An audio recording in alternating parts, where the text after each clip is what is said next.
நாட்டுக்கோழி அடிச்சு நாக்கு சொட்ட சமைச்சு நல்லெண்ணெய் ஊத்தி குடு ஆத்தா.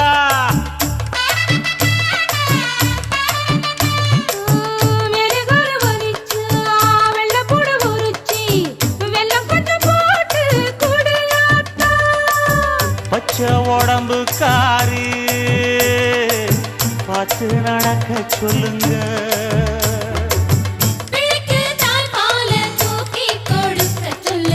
மச்சான